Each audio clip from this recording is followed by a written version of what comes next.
Alrighty, so we are replacing those ball joints. They're only about 2 years old. The entire lower control arm is new, well, 2 years old, and the boots have split prematurely, possibly because I've had a chassis under spray since then, and I suspect the paint might have ruined them or whatever they cleaned it with previously.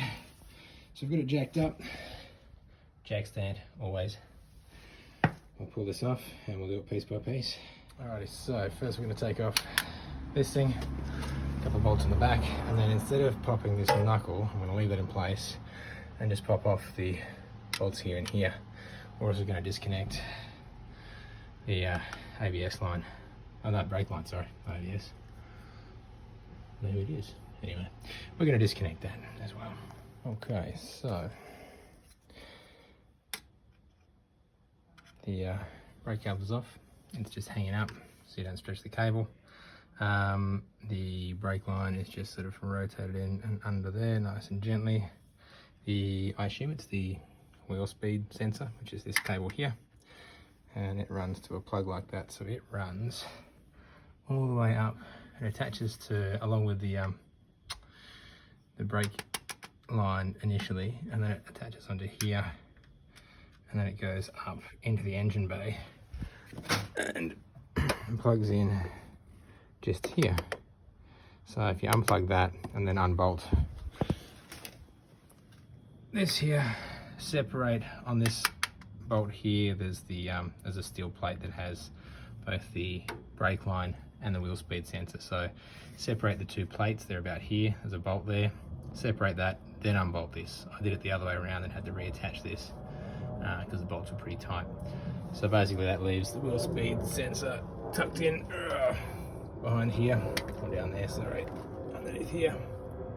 You can't really see it. So next I'm just unbolting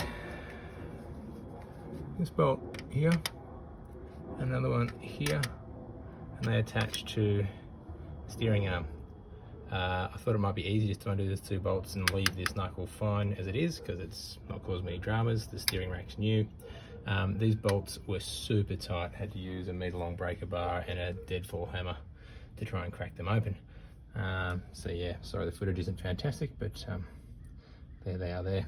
So once that's all off, we will pop this bad boy here, leave the cast nut on. We'll do the same for the lower joint, if we can see it under there somewhere. Yep, we'll pop the lower nut off, and we'll leave the nuts just on until we're ready to pull this whole thing out. And we also need to pop this off and pull out the little circlip across there, and then we'll crack on. Okay, so pulled out the split pin thing there. Caster nut, I'm just going to bring it down to about here. I'm going to do exactly the same thing with the lower ball joint. Food for thought, before you take off this steering arm, it's probably a good idea to try and crack these, because when I tried to crack that one, the entire unit spun wildly that way because it's not attached to anything anymore, so it makes it a bit harder. I'm hoping the lower bolt comes undone a bit easier. Alrighty, so as expected, I did have to bolt this back onto the back in order to undo the bottom caster nut, but that was fine. Didn't have to thread it all the way back on. So I'm just being cool under the car and hitting this part under here with a hammer, and on this one here, just giving that a big old smack, giving it a jack up and down a little bit, and then smacking it again and kind of turn it a wee bit. And you can see the surface under there that we've been hitting. If it'll focus. And it's finally popped. So from here, I'm assuming that I can release that top nut, take out the bottom one, and then slide this all out, and I'm hoping the axle will stay there. I've taken out the circlip here and the cap. I think that's everything. And we're apart. Just put the nut back up on that one. I don't know where the nut is for the other one. Anyway, that's the hub there. It all came out. So I undid the top, slid it out, kept the bottom on with the jack. I actually put the axle stand just underneath the rotors, just to balance it, and then jacked up this a bit to unbolt it, and then I could just slide the whole thing out. Yeah, just pop, there's a C-clip that goes on there, just hit it with a big old screwdriver and a hammer, and then wire brush in here, just with a hand one, just to get all the crap out of there. There's a fair bit of dirt built up, and we'll spray a bit of penetrant of some kind, and then we'll get cranking and see if we can push this thing out. Just for anyone who wanted to have a good old look, so that was the ball joint boot.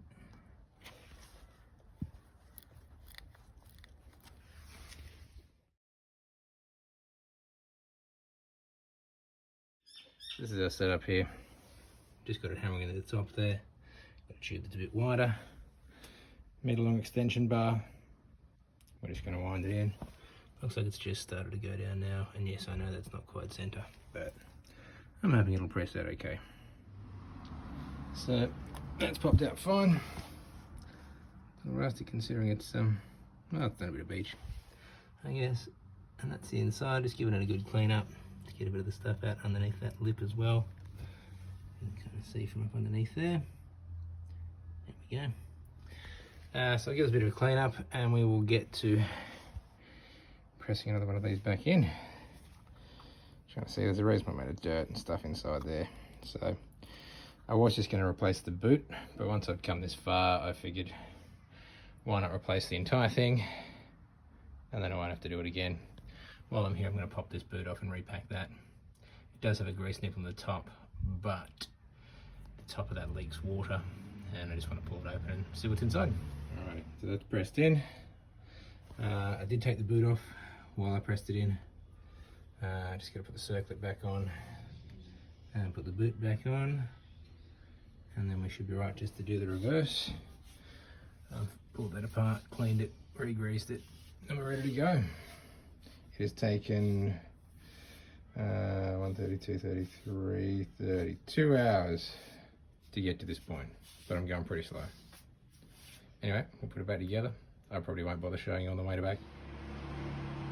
Alrighty, so I thought it worthwhile maybe just running through the parts that we use. So the ball joints themselves, for the terrain samer, they are like a repackaged 555, which I think is similar to the original ones that Toyota used. The ball joint press kit, this one I got off eBay. I think it was about 120 bucks. I've had it for a while actually. I did some, if you've seen any of my other videos, I did a Landcruiser a while back, and it took me a lifetime to do. Challenges that I had were getting these to actually fit correctly over the top of the actual ball joint. The reason I took the boot off as well is because I went with this fitting here, and with the boot on it just scrapes, so it fit perfectly around the edge over the top there when I took the boot off. And then it was just trying to work out which ones actually fit properly to get with enough height to squeeze between here and not be too big. So I ended up, if anyone's interested, I had to grind this down so it, because it was a cheaper kit, this wasn't really, this was a little bit wider the lip here, and it didn't fit. Sorry, doing all this, holding onto it, it didn't fit sort of up into here, into the opening very well, so I had to just use a bench grinder just to grind that out a little bit at a time until it fit perfectly. So if this thing was sitting upright, so the boot's off, this is to press it back in. I had this over the top, and then this on top of there, and that allowed the actual thread to poke up through the middle. And then I just had a little, what you put in, a ring spacer like that on the top of the actual thing, and one of these. So that's what went on the top, and we pressed up into it so the cat fit up into there. Hope that makes sense, but thought that was worthwhile because I spent a bit of time looking around trying to work out to best find the best sort of cup sort of combo, and that's what I ended up going with, is just sliding this. Slips pretty sweet over the top, a little bit of movement, but yeah, did the job. Anyway, hopefully that helps someone.